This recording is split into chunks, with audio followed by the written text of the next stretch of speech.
G'day guys, today I'm going to show you how to create an isometric view using ArchiCAD and Photoshop, just like the one you see here in this image.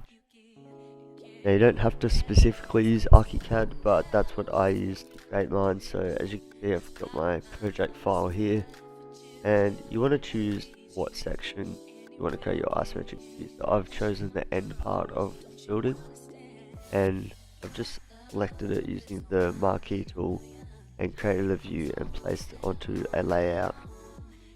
Now after you've got that layout, you want to put that layout into your Photoshop file and scale it to the right size. And after you've done that, you want to just clean up the file a little bit, get rid of all the edges, and as you can see, I've got a few little lines and little things going on in my my composites. You want to just go through and you want to fix all of those up just by using the cut and paste tool and the fill tool.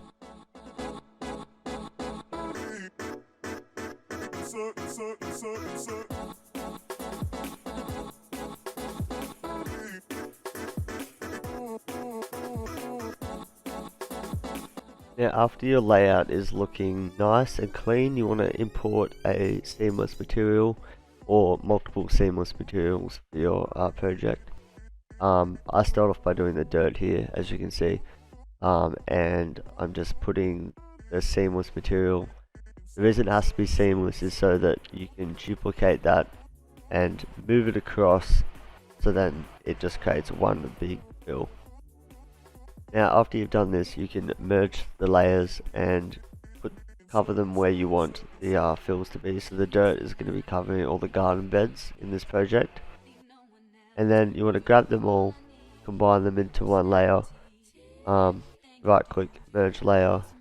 You want to select the main composite and the garden bed, so I'm selecting each little garden bed I've got here, and then you want to go back to your dirt layer and you want to mask it, so then the dirt only shows up on the layers that you selected. And as you can see now, I'm just going to be importing materials and I'm going to be putting them where I want and just repeating that same effect that I did with the dirt over the different spots that I want.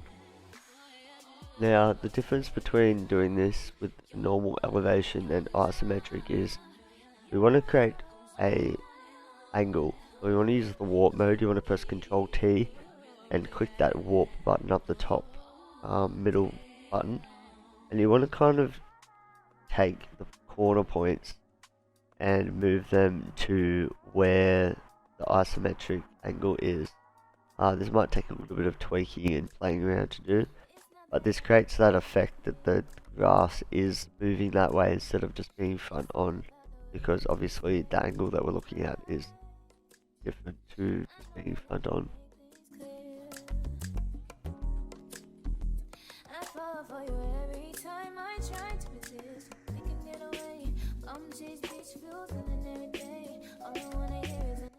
And now obviously when you've got the right angle like I've got here, you can just do the same thing like I did for the others. Select that grass area and then create a masking layer to where you want the grass to be, which is just this little garden patch that I've got here. Now I'm going to be repeating this for most of the materials. Obviously every project will be different, but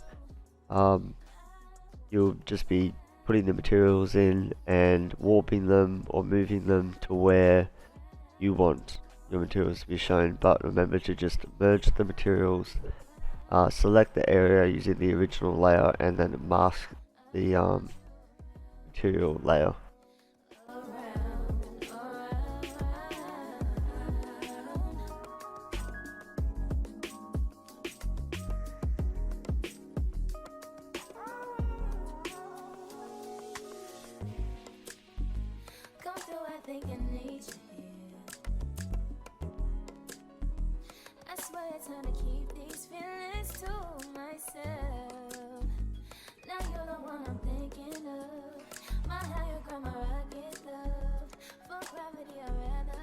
The next little step I like to do before I get too into the project is create a outline of our building. So when you use the pen tool and you want to grab the pen tool and select where you want your building outline to be. And you want to make this a thicker outline, so you want to remove the fill, add a stroke, and then just go around and select each outline of the building.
It's not that I don't want you here, yeah.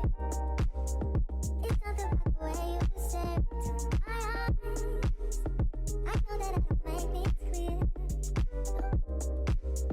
I fall for you every time I try to resist you. Can't get away. On trees, beach views, and every day. All I wanna do is end up just on replay. Still right next to you. You do. Try not to show how I feel about you. You wish you were. You don't really want to. I just wanna get away. It's still right next to you. You. I don't wanna kiss you. Yeah, I just wanna feel you.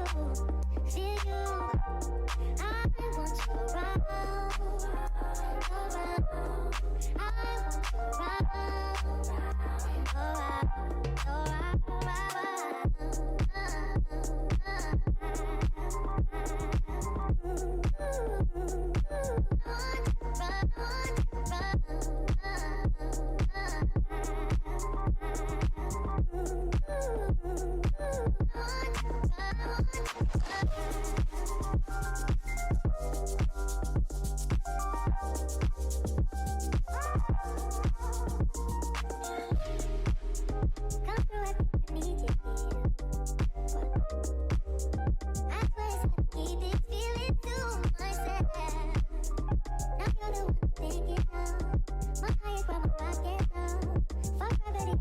Now when you have sections like this where there are heaps of lines, you may not be able to select each bit individually. So what you want to do is you want to select the basic area and do a right click layer via cut, and that will cut out the area, and you just put the material behind it.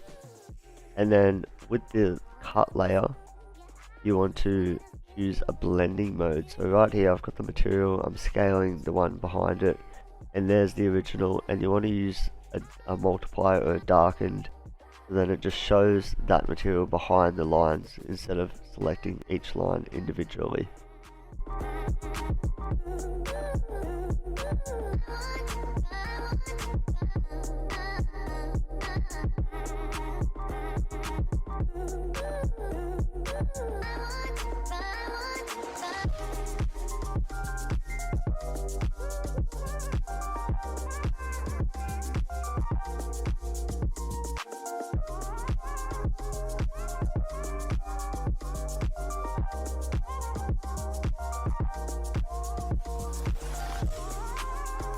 Now the next step that I've done here is I've gone through and I've selected each window using the lasso tool.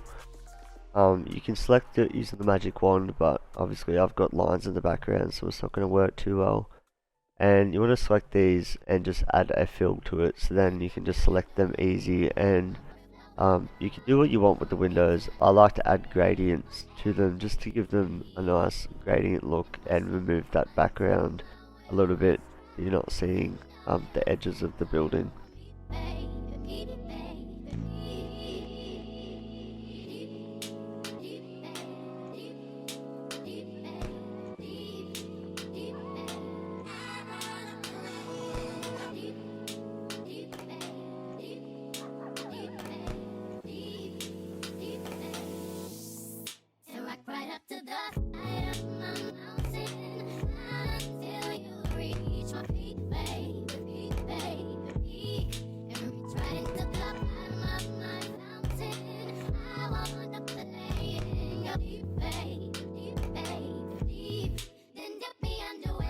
Now once you've got the basic materials added to your building, you want to go back into your main project file and import a shadow over the top, and just export that and put that into your Photoshop file, and make sure that it lines up with the original, so it's just that same one but with shadows.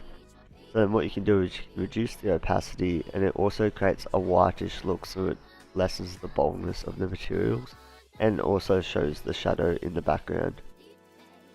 After this you can just do little tweaks. So what I'm doing here is I'm selecting the grass layer, and I'm selecting the mask and using the opposite color, which is white of the mask. Choosing a bush brush, you can find these on Google. Any type of brushes works, but I just like to use a little bush. And I'm just creating kind of like an outline to the concrete blocks here, so they're not just kind of floating there and sitting there.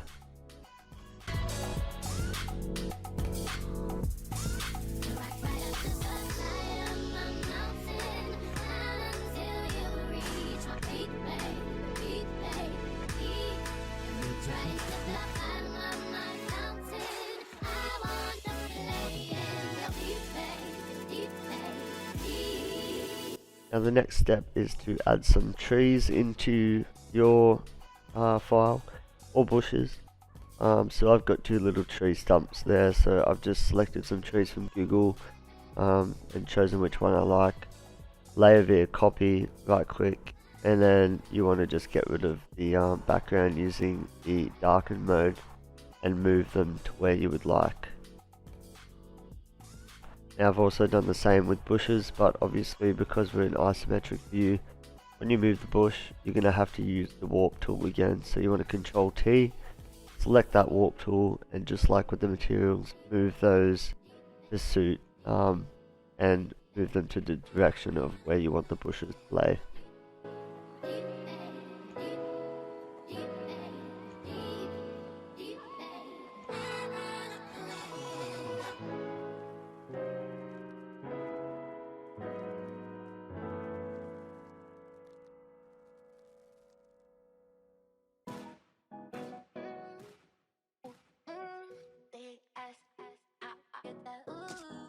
Now after you've done this, you can add a few little tweaks just to fix up your project, whatever works best for you. I like to add some gutters into the roof to give them a little bit more of a realistic feel. I just do this using fills and lines. Obviously if your project has gutters in them already, you won't have to do this, but I've just done a basic line and a fill just to give them a look of a gutter.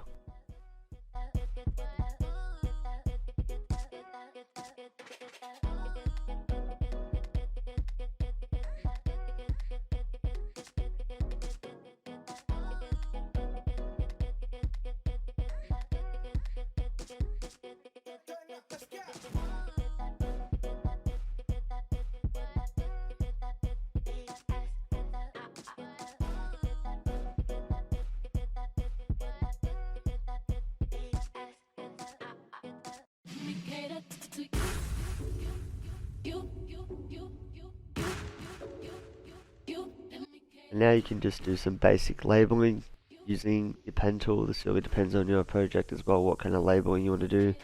Just click the pen, hold shift, and select the dotted line.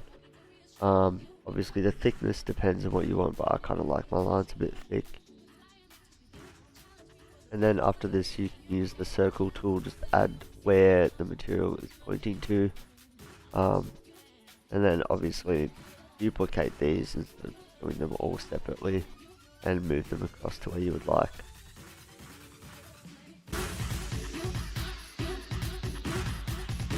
And now you want to add in some text to your project. So you want to grab the text tool, type in what you want.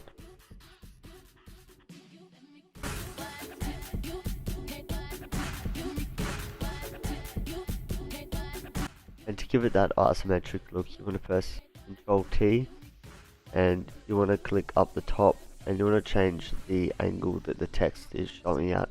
and just have a play around to see what works best.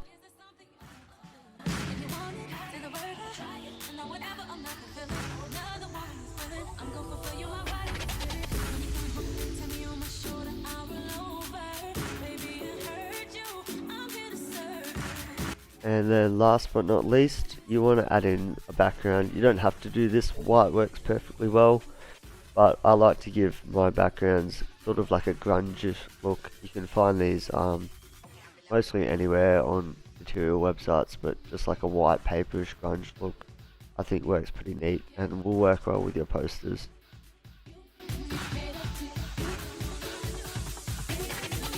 And here's the final product, a quick and easy isometric view. Obviously it can be done using many different options and a lot more detail, but this is very basic, so hope you enjoyed, and subscribe and like for more if you enjoyed the content.